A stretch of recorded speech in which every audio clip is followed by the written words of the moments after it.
Number 84-205 আমার video চ্যানেলে দেওয়া হচ্ছে। এই ড্রেসটা পরে প্রথম ভিডিওটা করলাম, আমার সম্পর্কে কিছু বললাম, আমার পেশা নিয়ে বললাম। এই ভিডিওটা হচ্ছে যে টিকা পরাটা অনেকের কনফিউশন থাকে, বা অনেকে নিজের ইচ্ছে মতো করে, বা অনেকে টিকা কোন আঙ্গুলে পরবো সেটা নিয়ে ব্যস্ত হয়ে পড়ে, বা আজকে এই জ্যোতিষীর কথা অনুযায়ী এক জায়গায় টিকা পড়ছে, কালকে আরেকজন জ্যোতিষীর কথা অনুযায়ী আরেক জায়গায় টিকা পড়ছে, বা কেউ ভালোবেসে তাকে বললো সে আরেক জায়গায় টিকা পড়ছে। মানে কপাল থেকে শুরু করে নাভি নিচে পর্যন্ত চলে যাচ্ছে টিকা লাগাতে লাগাতে। তাতে তাদের ধারণা হচ্ছে যে অনেক ভালো হবে, তা কিন্তু নয়। আমি তান্ত্রিক হিসেবে আমার কাস্টমারদের যে জিনিসগুলো দিই তার মধ্যে গাইডেন্স যেমন থাকে, সেরকম টিকা নিয়েও একটা ছোট্ট করে বলে দিই।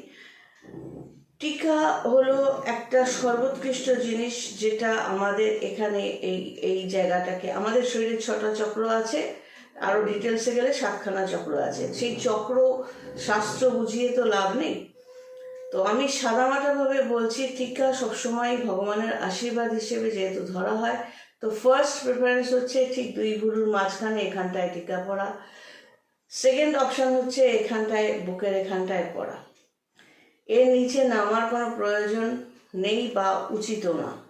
এবার যদি আমার কাস্টমাররা কেউ দেখে, তাদের আমি চেষ্টা করি বুঝিয়ে বলার, কিন্তু কেউ যদি তর্ক করে যে না অমুকে বলেছে, বা এই এতগুলো চক্র আছে, বা এই চক্রগুলোতে আমরা লাগাতে পারি, তখন আমি চুপ করে যাই। আমি কিন্তু তখন কারোকে সে কাস্টমার হোক চাই সাধারণ মানুষ হোক, আমি কোনো হেল্প করি না। কারণ হয় তুমি কোনো জিনিস ব্যবহার করবে সম্পূর্ণ ম্যাটারটা জেনে, তাহলে তুমি শাস্ত্র পড়ে জানো, তারপর নিজের ইচ্ছে মতো টিকা ব্যবহার করো। আদারওয়াইজ যদি কারোকে গাইড বা গুরু হিসেবে মানো, তার জায়গাটা সে যেভাবে বলছে সেইভাবে তুমি অ্যাপ্লাই করো, তবেই তোমার জায়গাটা ভালো হতে পারবে। নিজের ইচ্ছে মতো খেয়াল খুশি মতো তন্ত্রের জিনিস ব্যবহার করা এটা একেবারেই ঠিক না। তাতে এই যে ভুলভাল মানুষ করতে থাকে নিজের খেয়াল খুশি মতো, সেগুলো কিন্তু যাকে তান্ত্রিক হিসেবে সে সিলেক্ট করছে তার কাছে কিন্তু তারা বলে না, সেগুলো চেপে যায়। কিন্তু যখন খারাপটা হয়, কোনো কিছু খারাপ হয়, তখন বলে।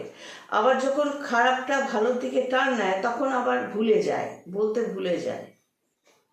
এটা হলো মানুষের চরিত্র। তো এই ধরনের মানুষের যোগ্যতা অনুযায়ী তারা ফল পায়। অনেক কিছু হাত ভর্তি করে ভগবান দিলেও তাদের ওই বালির মতো মুঠি যখন করে, আঙুলের ফাঁক দিয়ে বালির মতো সব বেরিয়ে যায়। একটা সময় আসে তখন তাদের আফসোস হয়, তখন মনে হয় জ্যোতিষী তান্ত্রিককে ধরে আমাদের কী লাভ হলো, কারণ রক্তের মধ্যেই বেইমানিটা রয়েছে। আসছি পরের ভিডিওতে, ছোট্ট ভিডিও নিয়ে। আমি শুধু আমার ইচ্ছেটা শুধুমাত্র বোঝানো, আর কোনো উদ্দেশ্য নেই। না তো কারোকে আঘাত করা, না কারোকে দোষারোপ করা। আর মানুষের সাইকোলজি নিয়েও মাঝে মধ্যে বলি। সবাই ভালো থেকো। God bless and take care.